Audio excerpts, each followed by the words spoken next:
En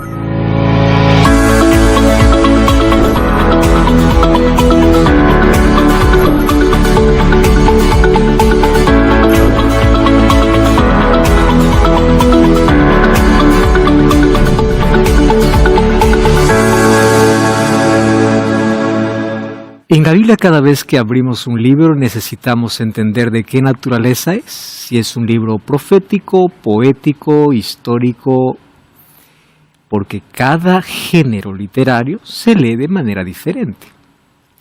La historia, así como se lee, se entiende. La profecía no. La profecía tiene símbolos que necesitan ser interpretados. En el libro de Apocalipsis encontramos la historia de dos mujeres. Mujer en la Biblia representa iglesia. Una mujer pura y una mujer ramera. ¿Por qué ramera?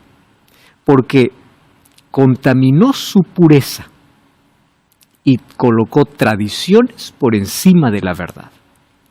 En esta lección hablaremos sobre la primera mujer, la mujer pura, y en la próxima lección sobre la ramera, porque aquí vamos a identificar dos pueblos, dos iglesias. Se dice que hay más de 40,000 denominaciones religiosas en el mundo. Sin embargo, en la Biblia solo existen dos grupos: ovejas y cabritos, trigo y cizaña, prudentes e insensatas.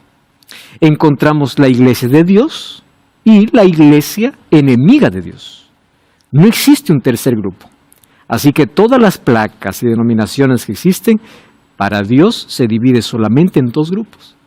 La pregunta es, ¿a cuál pueblo yo estoy perteneciendo? ¿Al que mantiene la pureza de la Biblia o aquel que se contaminó? Bienvenido, comienza Biblia Fácil. Y me alegra una vez más decirte que estás allí sentado del otro lado dedicando este tiempo para el estudio de la Biblia, que Dios pueda bendecirte en gran manera y pueda traer luz siempre a nuestra vida a través de su palabra. Un grande abrazo para ti, mi cariño especial, Dios te bendiga, bienvenido. Bienvenidos amigos a un estudio más, es un capítulo más de nuestra temporada Historias de la Profecía, viendo alguna historia que se relaciona con algún evento profético. Vamos al estudio de hoy. Como siempre, antes de poder abrir la Biblia, vamos a orar. Querido Dios, te damos gracias una vez más por la oportunidad que tenemos de usar nuestra libertad para poder dedicar este tiempo al estudio de tu palabra. Que tu presencia que está con nosotros toque nuestro corazón, ilumine nuestra vida y podamos comprender una vez más ¿cuál es el camino que tienes para nosotros? Que nos muestres la verdad que debemos aceptar y seguir, y que finalmente tomemos la decisión correcta de estar de tu lado. En el nombre de Jesús. Amén. Amén. Nuestra historia de hoy tiene que ver con dos mujeres. La historia de dos mujeres. Lo hemos dividido en dos partes. Hoy veremos la primera mujer y en el próximo capítulo la segunda mujer. Pero hay una historia interesante en la Biblia que ocurrió en el tiempo de Salomón. Primera de Reyes capítulo 3. Es una historia conocida. La fama de Salomón se hizo tan grande porque él pidió sabiduría a Dios. Y sabiduría se muestra en nuestras acciones y decisiones. Sabiduría no solo es conocimiento. Hay gente que tiene tanto conocimiento, pero no tiene sabiduría. Sabiduría es cómo aplico el conocimiento para las situaciones específicas de la vida. ¿Correcto? Hay gente inteligente, pero sabia, solo aquel que teme a Dios. Y Salomón hizo el único pedido a Dios. Él pudo haber pedido muchas cosas. Señor, dame sabiduría. Primera de Reyes capítulo 3 habla acerca de una escena importantísima. Vamos a leer a partir del versículo 16, ¿correcto? En aquel tiempo vinieron al rey dos mujeres rameras. Obviamente estas no tienen marido, viven juntas y se presentaron delante de él. Y dijo una de ellas, ay, Señor mío, yo y esta mujer morábamos en una misma casa, yo di a luz estando con ella en la casa, y aconteció al tercer día de dar yo a luz, esta también dio a luz. O sea, ambas salieron embarazadas en el mismo tiempo, solo hubo 3 días de diferencia en dar a luz la una de la otra. Y dice que moraban juntas. Ninguno de fuera estaba en casa, sino solo nosotras dos en casa. Una noche el hijo de esta mujer murió porque ella se acostó sobre él. Mala madre, ¿verdad? Se levantó a medianoche, tomó mi hijo junto a mí, estando yo, tu sierva, durmiendo, lo puso a su lado y puso al lado mío su hijo muerto. Cuando yo me levanté de madrugada para dar pecho a mi hijo, he aquí que estaba muerto. Yo lo observé por la mañana y vi que no era mi hijo el que yo había dado a luz. La otra mujer dijo, no, mi hijo es el que vive y tu hijo es el muerto. Y la otra vuelve a decir, no, tu hijo es el muerto, mi hijo es el que vive. Así hablaban delante del rey. ¿Cómo actuar en una situación como esta, no? Entonces el rey dijo, esta dice, mi hijo es el que vive, tu hijo es el muerto. La otra dice, no, el tuyo es el muerto, mi hijo es el que vive. Dijo el rey, tráeme una espada. Trajeron al rey una espada. Enseguida el rey dijo, partid por medio al niño vivo y dad mitad a la una, mitad a la otra. Entonces la mujer, de quien era el hijo vivo, habló al rey, porque sus entrañas se le conmovieron por su hijo, y dijo, ah, Señor mío, da ese niño vivo y no lo maten. Pero la otra, que no era su madre, dijo, ni para ti ni para mí, pártanlo. El rey dijo, entonces, dad a aquella mujer el hijo vivo, no lo matéis, porque ella es su madre. El pueblo oyó aquel juicio, temieron al rey, porque Dios le había dado sabiduría para juzgar. Qué interesante, ¿no? Es una historia real, obviamente. 2 mujeres se presentan y cada una disputando o queriendo el hijo vivo, porque un hijo murió. ¿Qué cosa hizo Salomón? Salomón de manera sabia actuó y dijo, muy bien, para saber quién es la verdadera madre, 2 cosas. Primero, una espada. La espada tenía un propósito. La espada tenía el propósito de identificar a la verdadera. ¿Correcto? Identificar a la verdadera. Porque obviamente aquella que es madre va a querer siempre a su hijo vivo. Aun cuando no esté a su lado, pero vivo. Sus entrañas se conmovieron. Allí Salomón dijo, claro, si la otra ve a este niño vivo y dice, partan, lo que importa, es porque no es la madre. No tiene amor ni consideración por ese niño.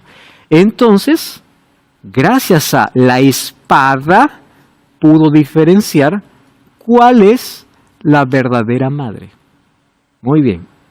De estas 2 que se proclamaban madres, una era verdadera y la otra era falsa. En este mundo solamente hay 2 religiones, 2 pueblos. Religiones hay muchas. Hay 9 religiones y miles de denominaciones religiosas. Pero para Dios solamente existen 2, la verdadera y la falsa. Y en el libro de Apocalipsis encontramos 2 mujeres, la verdadera y la falsa. Las 2 proclamando ser religiosas, las 2 dicen servir a Dios, y la pregunta es, ¿qué vamos a hacer? ¿Cómo vamos a identificar cuál es la verdadera? Muy fácil. Identificamos la verdadera a través de la espada. ¿Cuál es la espada? Hebreos 4:12 dice que la Biblia es una espada de 2 filos, que penetra hasta el alma, discierne los pensamientos y las intenciones. Entonces, la Biblia se convierte en una espada para identificar cuál es el pueblo verdadero. ¿Cuál, en ese caso, en el caso de la historia, cuál sería la madre verdadera?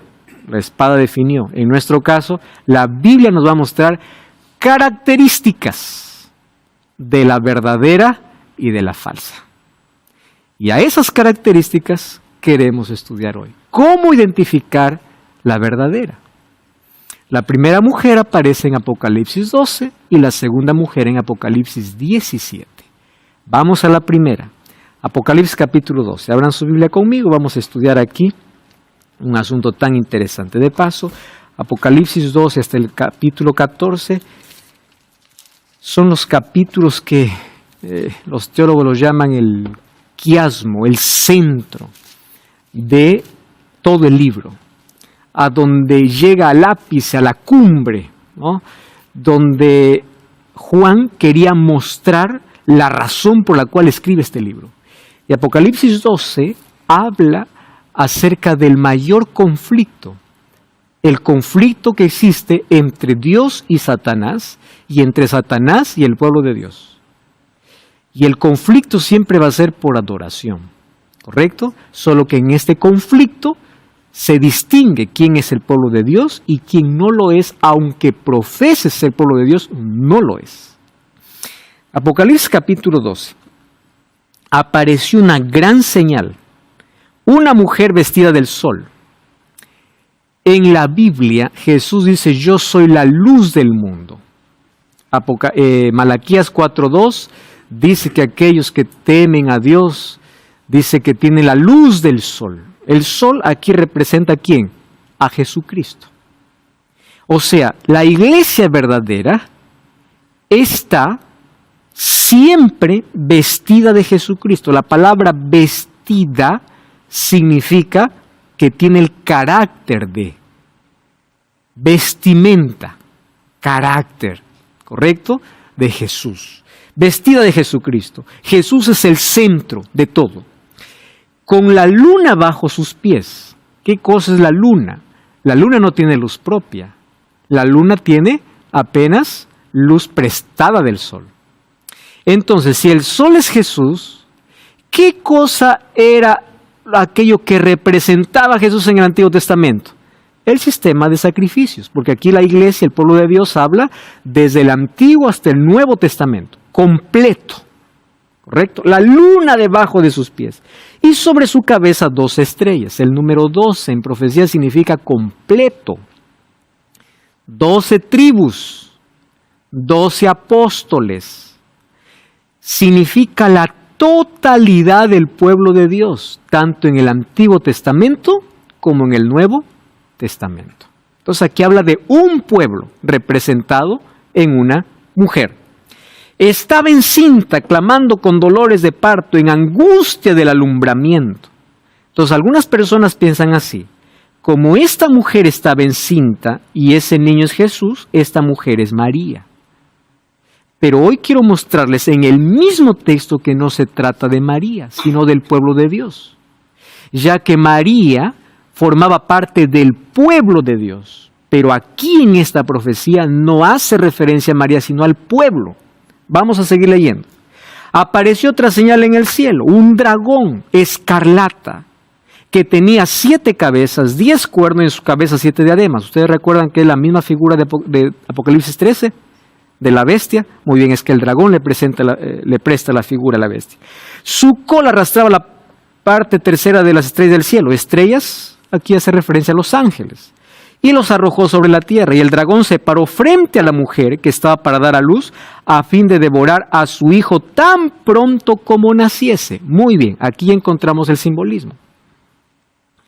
Pregunto, cuando Jesús nació, ¿hubo muerte o no hubo muerte de niños? Sí.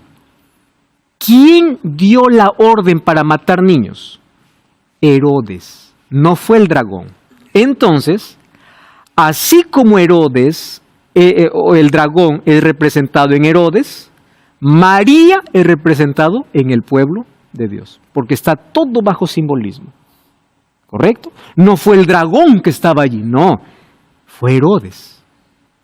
Entonces aquí no es que María está dando a luz a Jesús, aquí está hablando del pueblo de Dios. ¿Correcto? Muy bien, seguimos.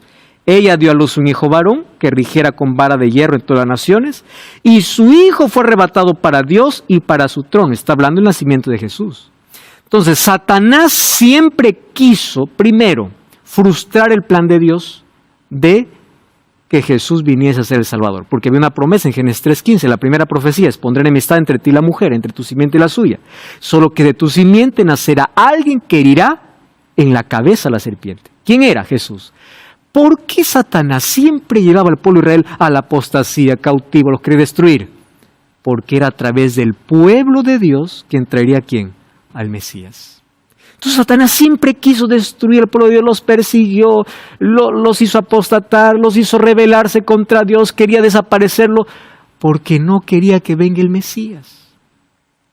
Muy bien, cuando Jesús nació, ¿qué es lo que hizo Satanás? Bueno, Jesús ya vino, no pudimos desaparecer al pueblo, vamos a matar a Jesús. No pudo matar a Jesús. Cuando comenzó Jesús su ministerio, Satanás estuvo detrás allí tentando, seduciendo, haciendo todo para hacerlo fracasar. No pudo fracasar. En la cruz dijo: muy bien, murió. Ahora sí, vamos a impedir que resucite. Manden 100 soldados para que la piedra no sea removida. Solo un ángel vino un domingo de madrugada y removió la piedra. Satanás se frustró todos sus planes, porque con Jesús siempre fue vencido. Siempre en el desierto de la tentación, en su ministerio, en su nacimiento, en su resurrección, Satanás fue derrotado. ¿Y dónde comenzó su derrota? No cuando Jesús vino, en el cielo. Vamos al versículo 9. Hubo una gran batalla en el cielo. Miguel y sus ángeles, Miguel es un título de Jesús, luchaban contra el dragón, luchaba el dragón y sus ángeles, no prevalecieron ni se halló lugar para ellos en el cielo. Y fue lanzado fuera el gran dragón, la serpiente antigua que se llama Diablo y Satanás. Muy bien, ¿quién es el dragón? Ahí está la respuesta, el diablo, el cual engaña al mundo entero, fue arrojado a la tierra y sus ángeles fueron arrojados con él. ¿Dónde comenzó su derrota? En el cielo. Jesús lo derrotó en la tierra. Muy bien, y ahora viene la pregunta, pastor, entonces, ¿cómo yo sé que esta mujer no es María? Muy bien. Vamos al versículo 6. Versículo 6. La mujer huyó al desierto, donde tiene lugar preparado por Dios, para que allí la sustenten por 1260 días. ¿Se les hace familiar este número? 1260 años. Según Ezequiel 4:6 y número 14:34, en profecía, un día equivale a un año. Muy bien. Cuando habla de que esta mujer huyó al desierto, entonces ya no es María. ¿Quién es? El pueblo de Dios. Es a través del pueblo de Dios que Jesús vino, que Jesús nació. Y dentro del pueblo de Dios fue elegido, obviamente, María. Eso es correcto. Pero aquí está haciendo referencia al pueblo de Dios. Porque esta mujer huyó al desierto por 1260 años. Muy bien. Persecución, no fue María perseguida, fue el pueblo de Dios. ¿Correcto? Muy bien. ¿Qué sucede? Como el diablo no puede derrotar a Jesús, qué cobarde, ¿no? ¿A quién va? A los que le siguen. Es como cuando tú tienes un enemigo y el enemigo no puede pelear contigo, pero para herirte a ti, va a pelear con tus hijos. Y pues tus hijos no pueden luchar contra ese enemigo, a menos que tú estés con ellos. Allí viene la necesidad de nuestra dependencia de Dios. ¿Por qué Jesús dice, sin mí nada podéis hacer? ¿Y por qué Pablo dice, en Cristo somos más que vencedores? Porque sin Cristo no podemos derrotar al enemigo. Pero cuando Satanás nos ve con Cristo, no nos puede ni tocar allí, a menos que Dios le permita. Pero cuando estamos solos, independientes, hace lo que quiere. Entonces Satanás, como no pudo destruir a Cristo, dijo, destruiré a los que le siguen, a los cristianos. 1260 años, allí en el desierto. Desiertos son un lugar despoblado. Si agua significa mucha gente, desierto significa lugar despoblado. El pueblo de Dios tuvo que huir allá a las cavernas, allá a las montañas, para poder sobrevivir. ¿Qué cosa es lo que sucede? Miren, continúa la lucha. Capítulo 12, versículo 13. Cuando vio el dragón que había sido arrojado a la tierra, persiguió a la mujer que había dado luz al hijo varón, otra vez haciendo referencia a la iglesia. Se le dieron a la mujer las 2 alas de gran águila para que volase delante de la serpiente del desierto, a su lugar donde es sustentada por tiempos y la mitad de un tiempo. ¿Cuánto equivale? 3 años y medio. 3 años y medio es igual a 42 meses. 42 meses igual a 1260 días. O sea, la misma profecía. Y la serpiente arrojó de su boca tras la mujer agua como río para que fuese arrastrada por el río. Falsas doctrinas como para poder alcanzarla, pero no pudo. La tierra ayudó a la mujer. La tierra abrió su boca, tragó el río que el dragón había echado de su boca. Entonces, como ya no pudo destruir tampoco a la mujer, a la iglesia, versículo 17, el dragón ahora se llenó de ira. Claro, viene de derrota en derrota, no puede. Ira contra la mujer y se fue a hacer guerra contra el resto. En otras versiones dice el remanente, los que quedan. ¿Quiénes son? Los que guardan los mandamientos de Dios y tienen el testimonio de Jesucristo. Este es el gran conflicto. ¿Correcto? Es el gran conflicto. La lucha entre dos poderes. Como Satanás está vencido por Cristo, ahora cobardemente va a luchar contra el pueblo, queriendo destruir. Esto se cumple históricamente. ¿Cuántas muertes? Los discípulos, con excepción de Juan, todos fueron. Pedro fue crucificado boca abajo, Pablo fue decapitado, los discípulos fueron echados al mar, fueron torturados, los seguidores de Jesús eran perseguidos. La cabeza de Pablo rodó el día que fue ejecutado. El Coliseo romano se llenaba de gente para mirar a cristianos muriendo. Animales feroces eran lanzados para poder maltratar cristianos. Ese Coliseo romano está lleno de historia y de sangre, de mártires, de gente. Hubo persecución y persecución. Tanto así que en la Biblia, en Apocalipsis, se menciona que hay 4 caballos, ¿no? El primer caballo es blanco, la iglesia pura, la iglesia apostólica, pero viene un caballo rojo. Una iglesia que pasa por el periodo de persecución, de sangre. Los emperadores, el imperio romano comenzó a perseguir. Por eso es que a Juan se los llevó a la isla de Patmos, allá aislado. Pero todos los otros discípulos fueron muertos, todos. Satanás estaba detrás de todo ello, intentando acabar con el pueblo de Dios. Tertuliano decía, la sangre de estos mártires era como semilla. Porque mientras más cristianos morían, más cristianos se levantaban. Satanás cambió de estrategia. Dijo, yo no puedo acabar con estos cristianos. Cambió de estrategia. ¿Cuál estrategia? No los puedo acabar, pero sí los puedo contaminar. Entonces la iglesia pura, esa iglesia que tenía la herencia apostólica, esa iglesia cristiana que daba su vida por causa de su fe, ahora hizo un negocio. Apareció Constantino.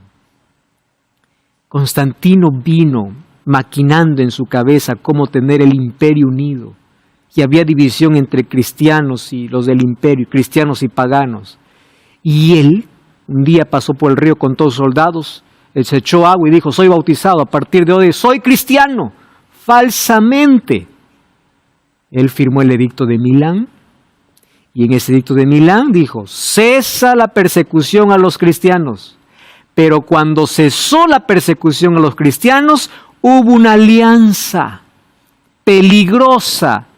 Entonces Constantino introdujo dentro del cristianismo el paganismo. La pureza de la iglesia se manchó.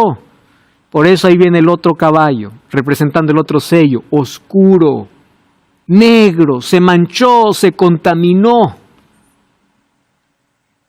negoció. Entonces cuando alguien dice, nosotros somos de la iglesia apostólica, la que Jesús, sí, esa iglesia se mantuvo pura, pero luego se manchó, por eso Dios tuvo que levantar un remanente en el tiempo del fin. Recuerden, la mujer y el remanente, eso es lo que dice Apocalipsis. La mujer huyó porque siempre Dios tuvo hijos fieles, que nunca se sometieron a las leyes humanas, fueron fieles a Dios. Pero Dios tenía que de esos hijos fieles levantar un remanente para el tiempo del fin. Y ese remanente tendría 2 características. No es nombre, no es placa, no es que cantan, es guardan los mandamientos de Dios y tiene testimonio de Jesús. Por eso es que se levantó nuevamente un remanente, una iglesia en el tiempo del fin, considerando todos aquellos que habían sido fieles y habían huido al desierto, a lugares despoblados. Se forma otra vez una iglesia en el tiempo del fin con un mensaje diferente, con un mensaje impopular, para restaurar todas las verdades que fueron pisoteadas durante 1260 años. Porque la Biblia fue encarcelada, fue perseguida, fue prohibida. Todo lo que ustedes ven, prender velas a santos, imágenes, ritos, celebraciones, tuvieron todo su origen en ese periodo. Biblia prohibida. Y la tradición se colocó por encima de la palabra. Mas Dios siempre tuvo un pueblo fiel, la iglesia pura, vestida de Cristo, con la palabra de Dios como fundamento. Guarda los mandamientos de Dios y tiene el testimonio de Jesús. Características que debe tener la iglesia verdadera aquí en la tierra. Por eso quiero presentarte la revista Esperanza Apocalipsis, donde vas a descubrir con más detalles todo acerca de este tema. Para solicitarla solo tienes que enviar un mensaje de texto a este número de WhatsApp, más 5512 98 100 14 60. Te repito el número, más 5512 98 100 14 60. Así que puedes ahora mismo enviar el mensaje de texto y vamos a enviarte en formato digital o en formato físico. Lo mejor de todo es que es totalmente gratis, así que solicítalo ahora mismo. Ingresa, envía un mensaje y te enviaremos el curso totalmente gratis a casa. Continuamos con nuestro estudio. Desde que cesaron las persecuciones, aparentemente hubo paz. Yo voy a decir una cosa interesante. La comodidad casi siempre fue enemiga de la espiritualidad. La gente más cómoda tiene menos necesidad de Dios. Ustedes van a ver que en los países más ricos es donde menos cristianos hay. Cuando ellos se sintieron cómodos, ahora comenzaron a hacer alianzas. Y esto avanzó hasta que el emperador salió de escena, porque 10 tribus bárbaras invadieron el imperio romano. Y en el año 476 fue dividido. El último emperador se rindió. Desde Constantino ya hubo se debilitó el imperio, ¿no? Él trasladó la capital a una ciudad llamada Constantinopla, en honor incluso a él, y ya comenzó a debilitarse el imperio. Sin embargo, en el año 476 se colocó fin. Solo que cuando sale de escena el emperador, la Biblia dice que Roma continuaría con su segunda fase. ¿Qué fase? Religiosa. Quien es colocado en escena ahora ya no es un emperador, es un obispo, que se convierte, según Justiniano, en la cabeza de todas las iglesias. Fue la orden que dio en el año 533. Solo que, según Daniel capítulo 7, para que este poder pueda surgir, tuvo que derrotar a 3 tribus. Eran 3 tribus arrianas que estaban en contra del obispo. Y allí comenzaron las cruzadas, las guerras papales. 3 tribus desaparecieron, pero 7 quedaron. Y de las 7, lo que hoy conocemos como Francia, Alemania, parte de Europa, todo eso era el imperio romano. ¿Correcto? Muy bien. ¿Qué sucede? Nuevamente, a partir de allí, comienza, ¿qué cosa? La persecución. Por eso es que la mujer tiene que huir ¿a dónde? Al desierto. Porque ahora ya no es el emperador que persigue. Ahora es alguien que se proclama cristiano en nombre de Dios, comienza a perseguir. En nombre de Dios. Las mayores atrocidades se han hecho en nombre de Dios. Como hoy gente en nombre del amor dice, en nombre del amor mató, en nombre del amor hizo esto. En nombre. La gente practica crueldades. La mujer tuvo que huir. ¿A dónde? Allá al desierto para ser sustentada 1260 días. Hablemos de los valdenses, los hugonotes, personas que eran comerciantes pero vivían en las montañas. Un grupo fiel que no se rendía, no se sometía a la autoridad papal. Estuvieron allí escondidos. Ellos, como eran comerciantes, escribían a mano la Biblia y textos pequeños colocaban dentro de la mercancía. Así la verdad se mantenía por lo menos a cuentagotas en el pueblo. Porque la Biblia fue prohibida. Por eso es que Martín Lutero, cuando descubrió por qué la Biblia es prohibida y descubrió que en la Biblia había la justificación por la fe y en ese tiempo se vendían indulgencias. Indulgencia es, págame algo y te doy permiso para pecar. O sea, págame por tu pecado y ya está. No importa lo que hagas, págame y peca como quieras. Se llegó al extremo de vender el perdón de Dios. Entonces ahí Martín Lutero, 95 tesis, coloca en la iglesia y a partir de allí comienza toda una reforma. Pero antes de él hubieron muchas personas que sufrieron por causa de la palabra. Personas fueron perseguidas por ese poder. Incluso de Europa vinieron un grupo de cristianos en busca de una tierra de libertad. Allí, a bordo del Mayflower, llegaron a Estados Unidos. ¿Por qué creen ustedes que en Estados Unidos se celebra el Día de Acción de Gracias en el mes de noviembre, en una fecha específica? El Día de Acción de Gracias es el recordatorio de gente que venía huyendo de la persecución a la tierra de la libertad. Por eso su primera constitución de los Estados Unidos, o allí ellos pusieron un eslogan, ¿no? Ellos decían, queremos un país sin rey y una iglesia sin papa. Porque venían perseguidos. Grupo de cristianos y ellos formaron lo que hoy se conoce como el país de libertad, que proféticamente luego se unirá al poder. Y cada vez esto, al primer poder o a la primera bestia, que es el Apocalipsis 13, que es el sistema papal, y harán una alianza. Eso veremos en otro momento. Y aquellos que están más interesados en conocer todo esto de manera detallada, pueden buscar Biblia Fácil, Apocalipsis, ¿correcto? Muy bien. ¿Cómo Satanás no pudo desaparecer al pueblo de Dios? Ahí estaban los fieles, desparramados, pero estaban. Ahora se va a hacer guerra contra el resto, contra los pocos que quedaron fieles a Dios. Muy bien, se llenó de ira entonces el dragón contra la mujer y se fue a hacer guerra contra el resto de la descendencia de ella. ¿Quiénes? Los que guardan los mandamientos de Dios y tienen el testimonio de Jesucristo. La gente puede decir, ¿por qué tanto énfasis en mandamientos? Que eso lo dice la Biblia. Y la Biblia presenta características de la iglesia verdadera.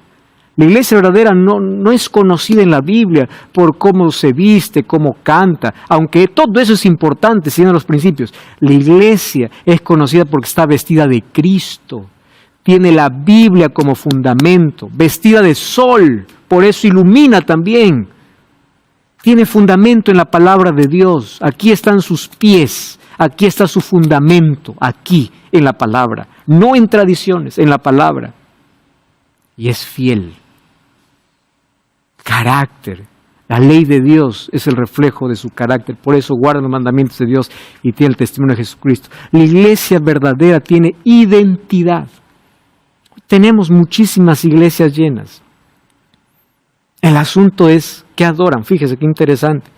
Existen tantas iglesias que solamente ofrecen sensaciones. Solo sensaciones. Llegas, sensación, aquí me siento bien. Cuando la gente busca la iglesia, no busques una iglesia donde tú te sientes bien, sino donde creas que se adora a Dios. Hay otras iglesias que el centro del culto no es la Biblia, es el dinero. Teología de la prosperidad, ven y negocia con Dios. Acá hay un aceite bendito, acá hay una escoba santificada, que un precio para una oración, que trae todo tu sueldo. La Biblia me habla de diezmo y fidelidad, no de negociación con Dios. Hay una diferencia en la teología de la prosperidad. La teología de la prosperidad enseña así: trae a Dios lo que quiere recibir. La fidelidad enseña, trae a Dios lo que recibiste. Es la diferencia. Yo no voy a Dios porque quiero más. Yo doy a Dios porque soy fiel y porque ya recibí. La teología de la prosperidad, vende tu casa, vende tu terreno, tráelo todo aquí, Dios te va a dar más. El centro no es Cristo, es el dinero.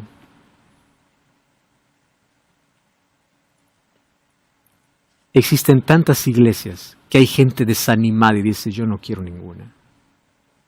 Y ahí aparece otro grupo de personas. Quiero a Cristo sin iglesia. ¿Escucharon ustedes eso? Soy cristiano sin iglesia. Yo a esa gente los llamo los descabezados o los descuerpados. Voy a poder explicarme mejor. La iglesia en la Biblia es mostrada como el cuerpo de Cristo, donde la cabeza es Cristo, pero todo el cuerpo es la iglesia. Entonces aquel que dice, yo quiero a Cristo, no iglesia, es aquel que dice, quiero la cabeza, no el cuerpo. Es la abeja que dice, soy abeja sin colmena. Es el soldado que dice, voy a la guerra, pero no tengo ejército. No hay manera. La iglesia es necesaria. Hechos 2:47 dice, el Señor añadía todos los días a la iglesia los que habían de ser salvos. Ahora, cuando busques una iglesia, nunca busques una iglesia con miembros perfectos, porque todos totalmente somos imperfectos, desde el líder máximo hasta todos los que entran somos imperfectos. La iglesia es imperfecta en sus miembros. Entonces, ¿cómo distingo la iglesia verdadera? Perfecta en sus creencias. Hay gente que piensa así, pastor, decepcionado, yo voy a esta iglesia. ¿Por qué? No voy a esta iglesia porque ahí me miran así, no me tratan así. Aquí sí me tratan bien, aquí hay amor. Es que tú vas a mirar miembros, y tú vas a mirar miembros, vas a encontrar en todo lado, gente que decepciona. Pero te recuerdo, un árbol no representa el bosque. Probablemente viste un árbol podrido y dijiste así, todo el bosque es podrido. No. Además recuerda que la iglesia es un hospital, todos somos imperfectos. Cuando busques una iglesia, no busques la perfección en sus miembros, porque todos son imperfectos. Busca la perfección de sus creencias. ¿En qué cree? ¿Cuál es el respaldo? ¿Cuál es el sustento? ¿Tiene las características que la Biblia presenta? Es así como la Biblia presenta a la iglesia. Isaías capítulo 4, versículo 1 dice así. Echarán mano de un hombre 7 mujeres. No se olviden que mujeres representa iglesia. En aquel tiempo diciendo, nosotras comeremos nuestro pan, vestiremos nuestras ropas, solamente permítenos llevar tu nombre. Esa es la realidad de hoy. Solamente quiero el nombre de Dios. Yo vivo como quiera. Y hay iglesia que dice, por aquí es más fácil llegar al cielo. Por aquí hay mucha prohibición, por aquí está difícil, por aquí es más derecho, porque solamente quieren el nombre, no el carácter. Solo quieren el nombre, no la vestidura. Solo quieren el nombre, no los principios. Solo el nombre, no el pan. Nosotros vestiremos nuestras ropas, nosotros viviremos como queramos, solo queremos tu nombre. Es la realidad, ¿verdad? Por eso cada día se abre una nueva iglesia. Para todos los gustos, para todas las preferencias, para todos los grupos. Y claro que la iglesia es para todos, pero el hecho que una se levante diciendo, bueno, esta iglesia cree en esto, la Biblia es una.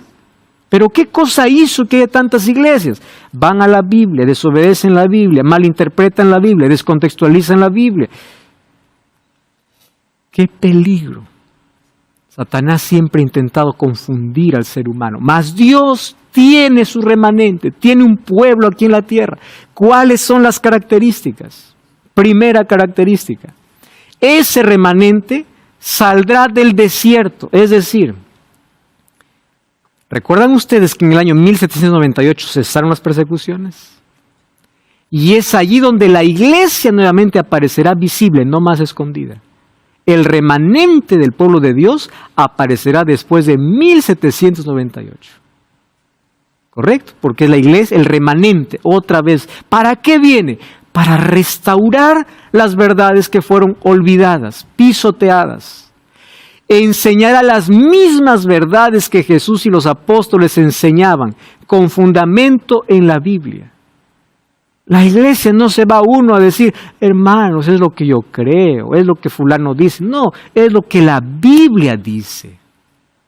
Aquí está, escrito está. Y lo que está escrito yo no puedo alterar, yo no puedo discutir, está escrito. Dios lo dijo, así es. No vamos a actualizar, vamos a modernizar. No, principios son inalterables. Entonces enseña exactamente cómo es el bautismo correcto, cuál es el día correcto, cuál es el estilo de vida correcto. ¿Basado en qué? En la Biblia. La Biblia es la base, la Biblia es el fundamento. Todos los otros libros pueden ser apoyo. Biblia. Y ustedes van a ver. Yo soy, aquí obviamente es medio de comunicación de la Iglesia Adventista del Séptimo Día. Cuando yo era adolescente, en mi etapa, digamos, de rebeldía, entre comillas, un día yo me propuse analizar creencia por creencia de esta iglesia, porque yo tomé la decisión y dije así, yo no voy a seguir la religión de mis padres, a pesar de que yo esté involucrado en tantas cosas de la iglesia. Y comencé una por una, ¿dónde está su fundamento?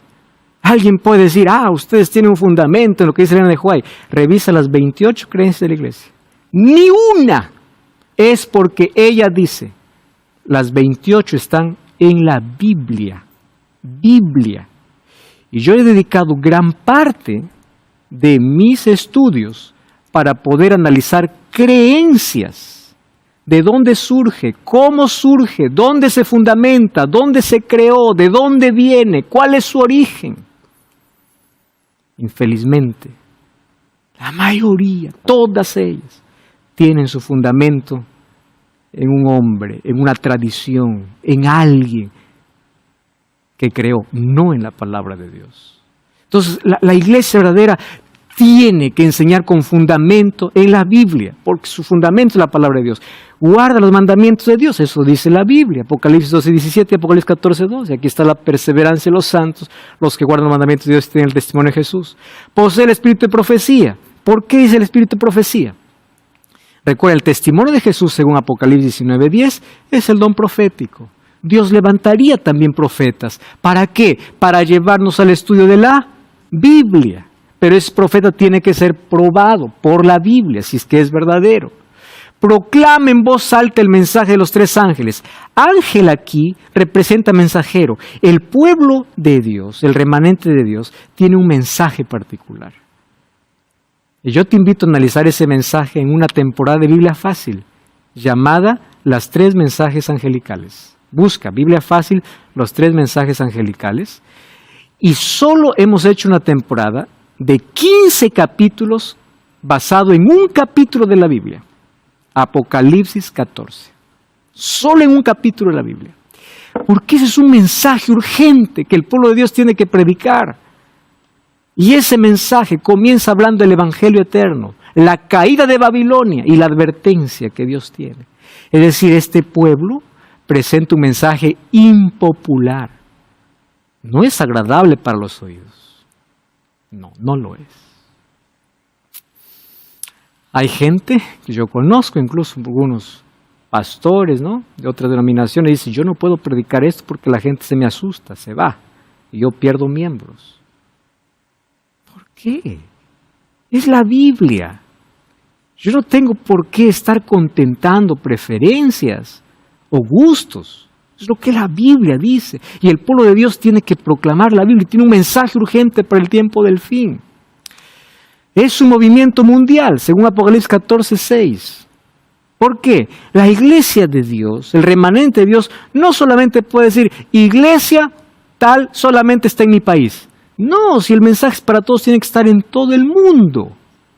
¿Correcto? Otra característica, enseña el Evangelio eterno, la salvación solamente por medio de Cristo. Esta iglesia te enseña lo siguiente, la salvación no es por lo que comes o no comes, la salvación no es por lo que vistes o no vistes. Hay gente que piensa que la Biblia dice, porque soy vegetariano soy salvos. Hay gente que piensa que porque te viste así eres salvo. No, la salvación es por la gracia de Dios. Ahora, mi alimentación, mi estilo de vida va a ser la consecuencia, es la transformación que Dios hace. No confundamos qué es el Evangelio y lo que produce el Evangelio. El Evangelio es Cristo. Yo no me salvo por algo bueno que haga, por lo que como o no como. Yo me salvo por la gracia de Jesús. Él es la causa de la salvación. Ahora, cuando Cristo entra en mi vida, claro que cambia mis hábitos, mi forma de vestir, mi forma de comer, claro que cambia. Pero es la evidencia. Pero hay mucha gente que quiere mostrar y dice, yo sí salvo por esto. Y si no haces esto, no te salvas. Queridos, la salvación es por Jesús. No por lo que el ser humano haga, sino por lo que Cristo hizo y hace en nuestro favor. Es el Evangelio eterno. No es perfecta en sus miembros, pero sí en la verdad que proclama. Dios tiene una iglesia invisible para proclamar la verdad según la Biblia, sin tradiciones humanas, y un pueblo invisible, miren, pueblo invisible, que vive la verdad y está compuesto por miembros de la iglesia visible, más los sinceros que no pertenecen a ninguna, o aquellos que están contaminados, pero no conocen la verdad. Dios tiene un pueblo en todos los lugares. En todos. Hay gente que vive la sinceridad porque es la única verdad que conoce y es fiel a lo que conoce. Pero la sinceridad acaba cuando la verdad llega. Ahora, ¿quién vas a ser sincero? ¿A tu iglesia o a la palabra? Hay gente que no quiere desarraigarse de su iglesia aunque esté en contra de la palabra. Allá no eres sincero. Entonces el pueblo de Dios, aquel que vive la verdad, Dios tiene una iglesia visible. Eso no significa que todos los que están dentro de la iglesia visible están salvos. No, porque la salvación es personal. Sin embargo, Dios tiene un remanente que guarda los mandamientos de Dios, tiene el testimonio de Jesús. Yo quiero invitarte a unirte a ese remanente. Sabes, Jesús dice en su palabra, yo tengo otras ovejas que no son de este redil, pero me conviene traerlas. Apocalipsis 18:4, hay un llamado de parte de Dios. Salí de ella, pueblo mío, salí de Babilonia. Y ese llamado hoy se escucha en todo el mundo, a través de radio, de televisión. La Biblia está siendo expuesta, el Evangelio vuela, porque Dios quiere tu salvación y el tiempo del fin. Estamos viviendo en el tiempo del fin y esto va a llegar en cualquier momento a su punto final. Por eso tú necesitas formar parte del remanente. Revisa tus creencias. Mi iglesia guarda los mandamientos de Dios, los 10 mandamientos como enseña la Biblia. Mi iglesia tiene el testimonio de Jesús. Mi iglesia es fiel a la palabra. ¿Sus creencias están basadas en la palabra o en qué? No es lo que alguien dice, es lo que Dios dice. Porque Dios tiene una iglesia, un remanente en este tiempo. Yo te invito para que puedas unirte a ese remanente. Un día llegaremos solo por la gracia de Jesús al cielo. No por lo que yo haga, sino por lo que Dios hace en mí. Y Dios va transformando mi vida, transforma mi corazón, transforma mis hábitos. Su gracia no solo es salvadora, su gracia también es transformadora. Y hoy quiero invitarte para que tú puedas unirte a un pueblo fiel aquí en la tierra, que guarda los mandamientos de Dios, que tiene el testimonio de Jesús, que tiene su base y su fundamento aquí en la palabra de Dios. Yo hoy te invito para que a partir de este sábado puedas buscar una iglesia adventista el séptimo día. Vamos juntos a seguir comprendiendo qué cosa es lo que Dios tiene para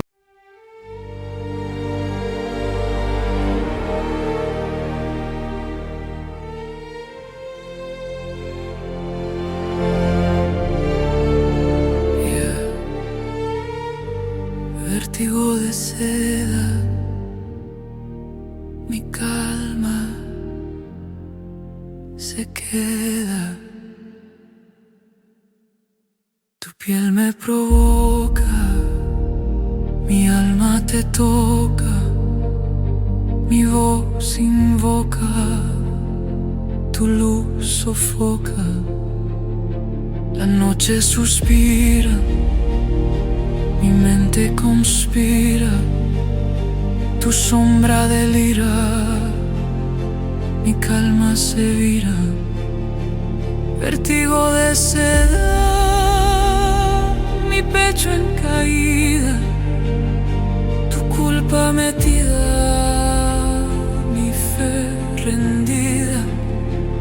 Cada paso te nombra, mi alma en la sombra, tu beso me asombra, mi calma se alfombra. El aire me atrapa, mi pecho se escapa, tu nombre me tapa, mi voz se desmapa, vértigo de seda, mi trama encendida, tu luz prendida.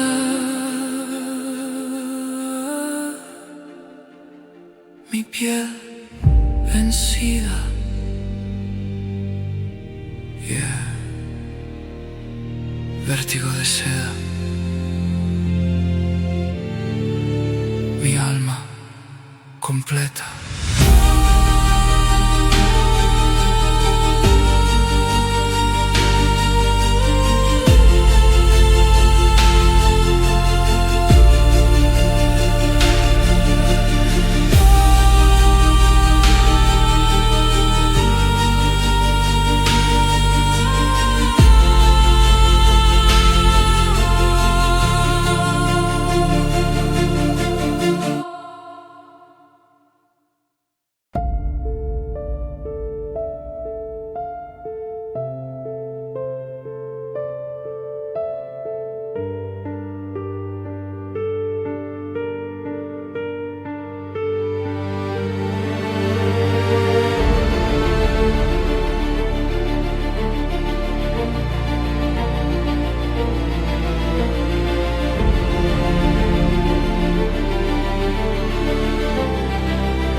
vértigo de seda.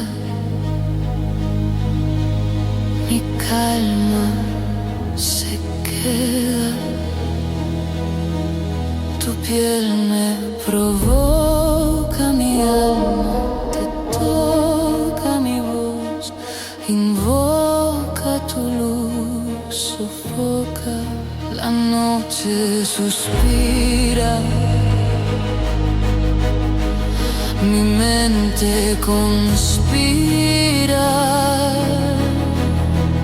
Tu sombra delira, mi calma se vira. Vértigo de seda, mi pecho en caída. Tu culpa metida, mi fe rendida. Cada paso te nombra, mi alma en la sombra. Tu beso me asombra, mi calma se alfombra. El aire me atrapa, mi pecho se escapa. Tu nombre me tapa, mi voz se desmapa.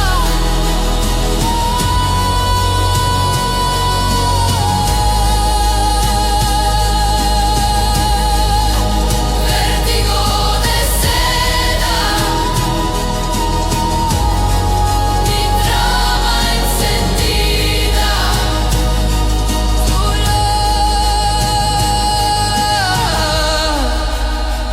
Tu luz prendida. Mi piel vencida, yeah. Vértigo de seda, mi alma completa.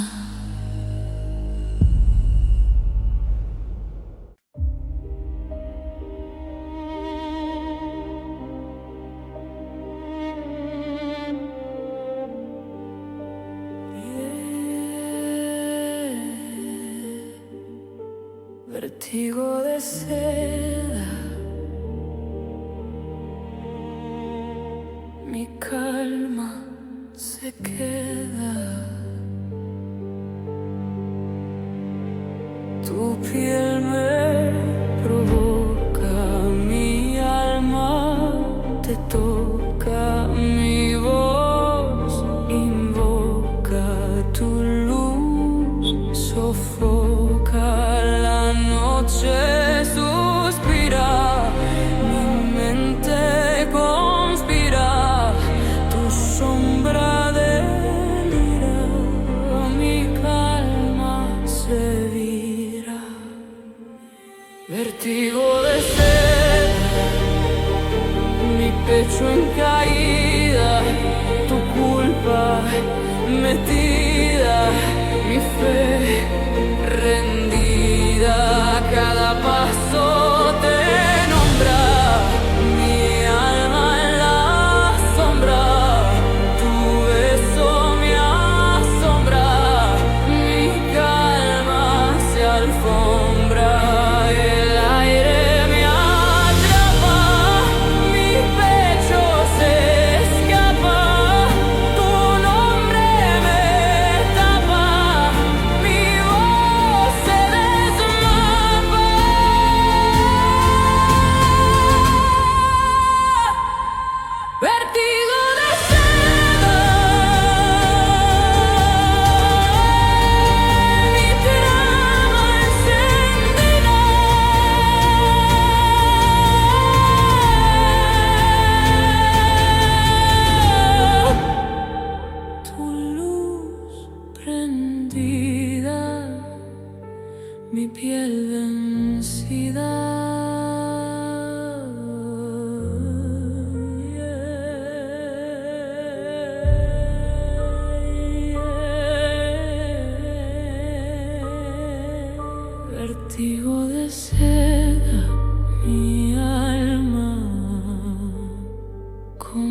Vértigo de seda, mi calma se queda. Tu piel me provoca, mi alma te toca, mi voz invoca, tu luz sofoca. La noche suspira, mi mente conspira, tu sombra delira, mi calma se vira.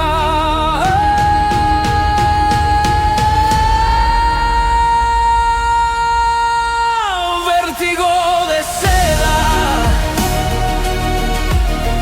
mi pecho en caída, tu culpa metida, mi fe rendida. Cada paso te nombra, mi alma en la sombra, tu beso me asombra, mi calma se alfombra. El aire me atrapa, mi pecho se escapa, tu nombre me tapa, mi voz se desmapa. Vértigo de seda, mi trama encendida, tu luz prendida, mi piel vencida.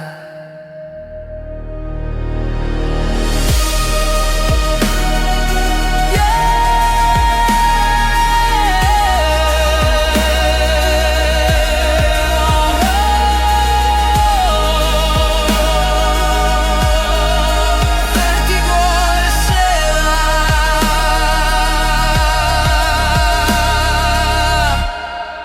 mi alma completa.